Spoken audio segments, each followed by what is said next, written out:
I am Mary, Queen of Scots, and I have come for my throne. ایک famous queen جس کی زندگی میں ہر موڑ پر مشکلات آئی، خاص طور پر اسے کبھی پیار نہ مل سکا۔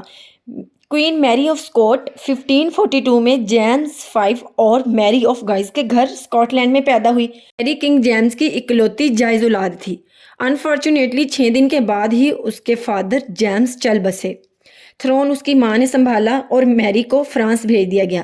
جب وہ 6 سال کی ہوئی تو اس کی انگیجمنٹ فرانس کے کنگ ہنری سیکنڈ کے بیٹے شہزادے فرانسس سے کر دی گئی۔ 1558 میں 15 سال کی عمر میں میری کی شادی فرانسس سے کر دی گئی اور یہاں سے شروع ہوا میری کی پریشانیوں کا دور۔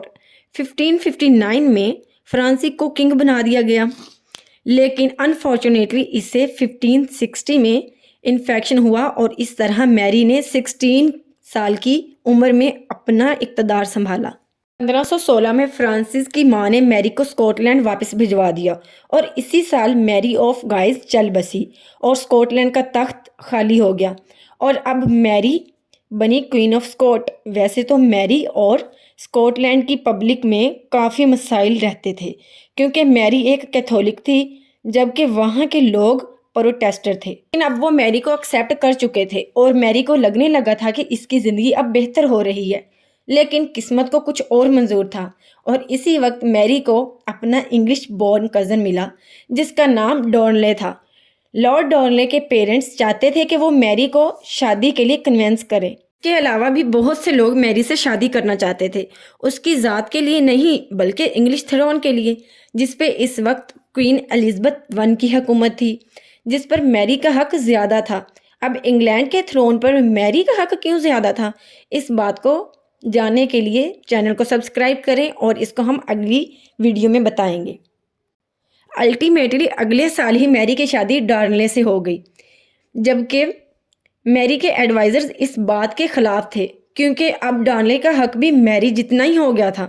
تھوڑا ہی ٹائم گزرا، ڈارنلے اپنی اصل مقصد کی طرف آ گیا، یعنی اب وہ میری سے اسکاٹ لینڈ کے تھرون پر میٹریمونل رائٹس، اور ان کیس میری اسے یہ رائٹس دے دیتی تو وہ میری کو مروا دیتا۔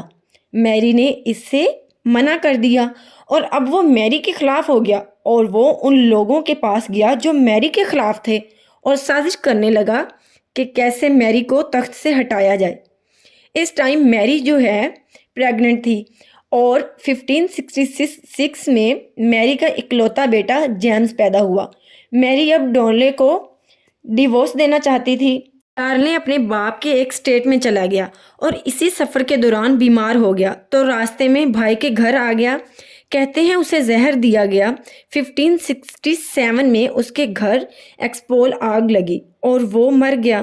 بعض لوگ کہتے ہیں کہ اسے میری نے مروایا تھا، لیکن میری کے خلاف کوئی ثبوت نہیں ملا تو اس کے خلاف ٹرائل بھی نہیں ہوئے۔ لارڈ ڈارنلے کے فادر نے بوتھ ویل پہ الزام لگایا کہ اس نے ڈارنلے کو مروایا ہے، لیکن ثبوت نہ ہونے کی صورت میں اسے چھوڑ دیا گیا۔ اب میری اپنی زندگی میں اپنے بیٹے کے جیمز کے ساتھ خوشی خوشی موو آن کرنا چاہتی تھی، لیکن قسمت نے پھر سے ساتھ نہیں دیا۔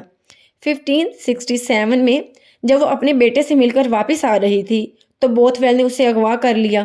کہتے ہیں اس کے بعد اسے فزیکلی اسولٹ کیا گیا اور بوتھ ویل اسے ایڈنبرگ لے گیا۔ اسی سال 15 مئی کو میری نے بوتھ ویل سے شادی کر لی۔ عوام کی طرف سے بہت تنقید کا نشانہ بنایا گیا کیونکہ عوام بوتھ ویل کو پسند نہیں کرتی تھی، اس لیے کیونکہ اس پہ الزام تھا کہ اس نے کوئین میری کے ہسبینڈ کو مروایا ہے۔ میری نے بولا کہ اس سے زبردستی شادی کی گئی ہے، جبکہ بوتھ ویل نے کہا کہ ہماری پسند کی شادی ہے۔ اسکاٹ لینڈ سے نکال دیا گیا اور وہ 1578 میں پاگل ہو کر مر گیا۔ میری کو کیسل میں قید کر دیا گیا۔ اس پر زور ڈالا گیا کہ وہ اپنا تھرون چھوڑ دے اور اسے جیمز کے نام کر دے، لیکن کیونکہ جیمز چھوٹا تھا تو فیصلہ ہوا کہ تمام ڈیسیژن میری کا ہاف بردر جیمز اسٹوارٹ لے گا۔ میری کیسل سے بھاگ گئی اور اسے 60,000 کی آرمی تیار کی، جس کے ساتھ مل کر اس نے اپنے بھائی سے جنگ کی مگر ہار گئی اور ہار کر انگلینڈ چلی گئی۔ وہاں اس کا ویلکم اچھے طریقے سے نہ ہوا کیونکہ وہاں کے لوگ اسے پسند نہیں کرتے تھے۔ ایک تو میری کیتھولک تھی، دوسرا اس سے اپنے ہسبینڈ کے قتل کا الزام لگایا گیا تھا۔ اس کے علاوہ الزبتھ 1 بھی انسیکیور تھی کہ میری تھرون لینے آئے گی۔ بہرحال میری 2 سال انگلینڈ میں رہی۔ الزبتھ کے ہاتھ کچھ ٹائم کے بعد ایک لیٹر آیا جو میری کے لیے لکھا گیا تھا۔ یہ خط ایڈوائزر ولسنگھم کو ملا تھا۔ یہ وہی ثبوت تھا جو الزبتھ کو میری کے خلاف چاہیے تھا۔ یہ لیٹر ایک کیتھولک نے لکھا تھا جس کے مطابق اس کے پاس 6 لوگ تھے جو الزبتھ کو تھرون سے ہٹا سکتے تھے۔ میری نے جواب دیا کہ وہ ان لوگوں سے ملنا چاہتی ہے تاکہ الزبتھ کو ہٹایا جا سکے۔ 1586 میں الزبتھ نے اس خط کو بیس بنا کر میری کے خلاف بغاوت کا الزام لگایا اور ٹرائل شروع کر دیا۔ میری نے اپنے ڈیفینس میں بولا کہ الزبتھ اس کی کوئین نہیں ہے اور یہ ٹرائل نہیں ہو سکتا کیونکہ وہ اسکاٹ لینڈ سے ہے اور انگلینڈ کے رولز اس پر نہیں لگ سکتے، لیکن الزبتھ یہ موقع ہاتھ سے جانے نہیں دے سکتی تھی۔ یہ ٹرائل جاری رہے۔ پھر 8 فیب کو میری کا سر قلم کر دیا گیا۔ میری کے چہرے پر اس وقت ایک بھی شکن نہیں تھی اور وہ بڑی بہادری کہتے ہیں کہ اس دن میری نے بلیک ڈریس کی جگہ ریڈ ڈریس پہنا تھا کیونکہ وہ اپنے آپ کو شہید کنسیڈر کرتی تھی۔ اس کے خیال تھا کہ وہ اپنے حق کے لیے سٹرگل کرتے ہوئے دنیا سے جا رہی ہے۔